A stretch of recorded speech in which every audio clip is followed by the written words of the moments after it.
Shalom à tous, je vais vous faire la lecture dans Matthieu chapitre 16, verset 13 jusqu'au chapitre 17, verset 9.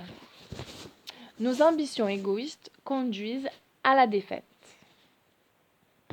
Lorsque Yeshua arriva dans le territoire de Césarée de Philippe, il demanda à ses talmidim, « Qui dit-on que je suis, moi, le Fils de l'homme » Ils dirent, « Certains disent que tu es Yochanan l'immergeur, d'autres Eliyahu, et d'autres encore Irmeyahu ou l'un des prophètes. » Mais vous, leur dit-il, qui dites-vous que je suis?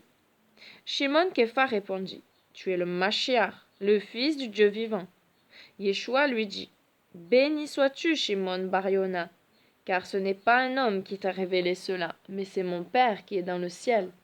Et je te dis encore, tu es Képha, ce qui signifie pierre, et sur cette pierre je bâtirai ma communauté, et les portes du Sheol ne prévaudront pas contre elle.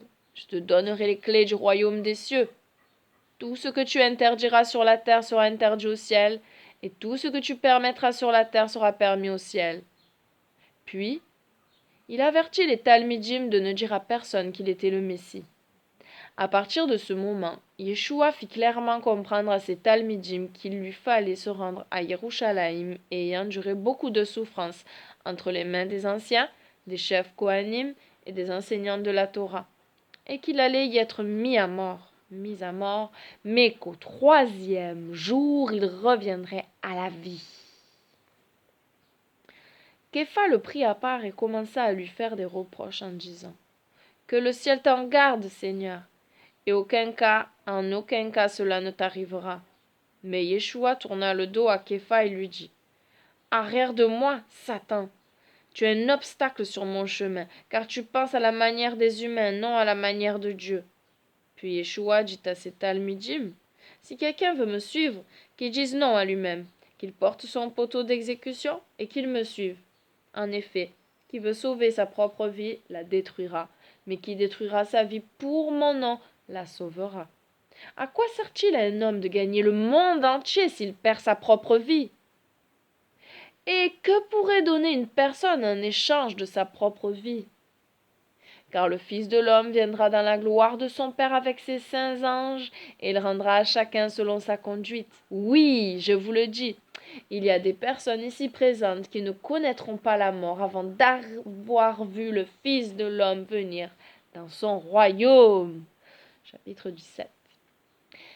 6 jours après, Yeshua prit avec lui Képha, Yaakov et son frère Yochanan, et les amena à l'écart sur une haute montagne. Comme il le regardait, il commença à changer d'apparence. Son visage se mit à briller comme le soleil, et ses vêtements devinrent blancs comme la lumière. Puis, comme ils regardaient, ils virent Moïse et Eliyahu qui parlaient avec Yeshua. Képha dit à Yeshua, « Il est bon que nous soyons ici, Seigneur. Je vais installer 3 abris, si tu le désires. Un pour toi, un pour Moïse et un pour Eliyahu. » Pendant qu'il parlait encore, une nuée éclatante de blancheur vint les envelopper, et une voix se fit entendre de la nuée. « Celui-ci est mon fils que j'aime et en qui je trouve tout mon plaisir. Écoutez-le. » Lorsque les talmidim entendirent cela, ils furent si effrayés qu'ils se jetèrent le visage contre terre. Mais Yeshua s'approcha d'eux, les toucha et dit, « Relevez-vous, n'ayez pas peur. » Ils levèrent alors les yeux et ne virent que Yeshua qui se tenait là, seul.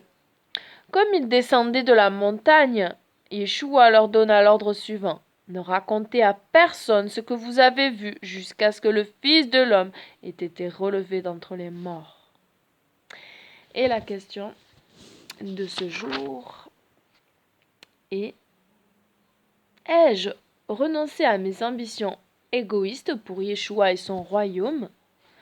Est-ce que je m'accroche à une attitude et un style de vie centré sur moi-même? Réflexion. Soyez bénis et Shabbat Shalom!